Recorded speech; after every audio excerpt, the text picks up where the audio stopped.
Good morning, Bachman Middle School. Today is Friday, April 14th. It is a B day, it is a band day 4, and I am Mr. Strand with today's Tiger Talk. Let's get started with our word of the week. This week's word is arbitrary. Arbitrary means when a decision is made at random for no reason or with no plan.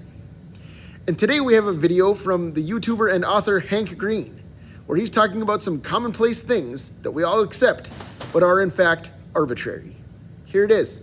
We don't get to ignore all the seemingly fundamental things that are actually totally arbitrary and just made up. Just a short list of things that seem intractable, but are totally made up. Alphabetical order. There's nothing special about A that makes it go first. The alphabet is seemingly just completely randomly ordered. All the vowels are mixed in. Most commonly used letters are at the beginning and the end. There are some things that have order, like U, V, and W are together because they were all once one letter. The interesting thing about this completely arbitrary order of letters, though, is that we've been using it roughly the same for over 3,000 years. That's longer than any of the words in our language have existed. And if you're wondering why they're in that order, no one knows. Base 10. When we count, we do 0, 1, 2, 3, 4, 5, 6, 7, 8, 9, and then we get to 10 and we take the 1 again and put a 0 after it. There's no reason why that has to happen at 10. It could happen at 12. It could happen at 18. It could happen at 3. It could happen at 5. Binary is when it happens just after the 0 and the 1. Base 10 isn't special at all. It's actually probably more annoying than some other systems we could use. Base 12 might be better. We in fact use base 12 a lot when we talk about dozens. Probably we use base 10 just because we have 10 fingers.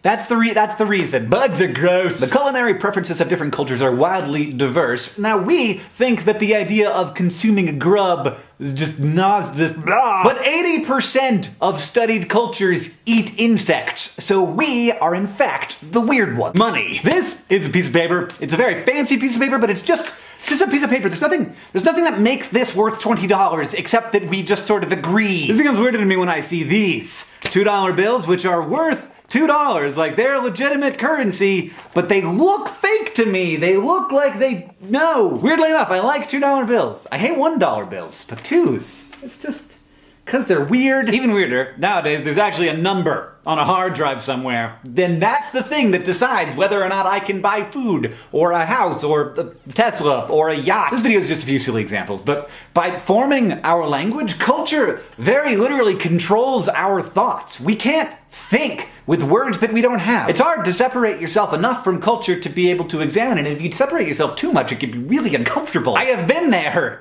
It is. We need culture. We need norms. We need there to be an order to the alphabet and for there to be a first day of the year. But there are some bits that, while being convenient, are not innocuous, and it is our job to pick those out and say, you just don't belong here anymore. That's something that we can do, but only if we take the time to step back and examine our culture, which is best done by examining other people's culture. Which is why, if you can, you should study broadly and deeply. Thanks again to Hank Green for letting me run that video. And finally, on Monday we did another teacher challenge. This time it's the Oreo challenge. Mrs. Cray will introduce it, and then our MC Kaylee will tell you who is participating. All right, BMS, who is ready for our next Bachman Staff Challenge? Take a look at the Oreo Cookie Challenge to see who our next winner is. Hamilton versus Lund. It's like, go.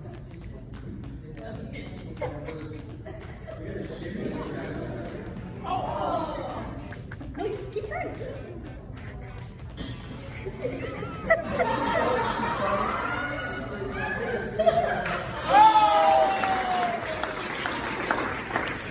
Wallbilly versus Cray. 2, 1, go. Keep going, Mr. Wallbilly. You keep going. I keep going? Yeah. Somebody only wins if you get it in your mouth.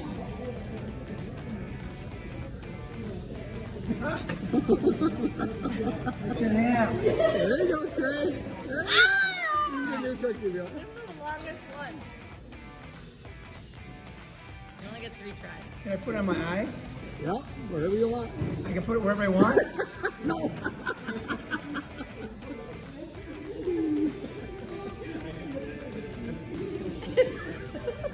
Oh. I'm out. Yeah. Co-host. Slaughter versus Cohorse. My nose is too big. That's gonna get in the way. Wait.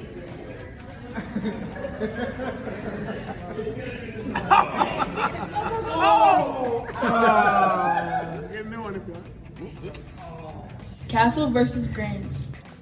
Go.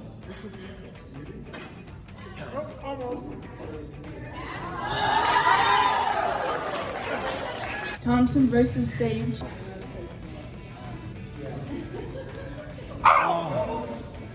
You can try. You can try again. Yeah. Keep trying. Yeah. Again. I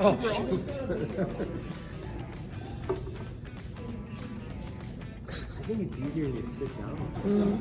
I tried to. There we go. Oh, we got it.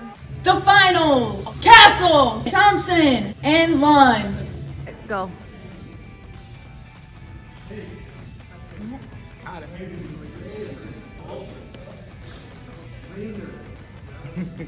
Military training. Miss Castle's our winner.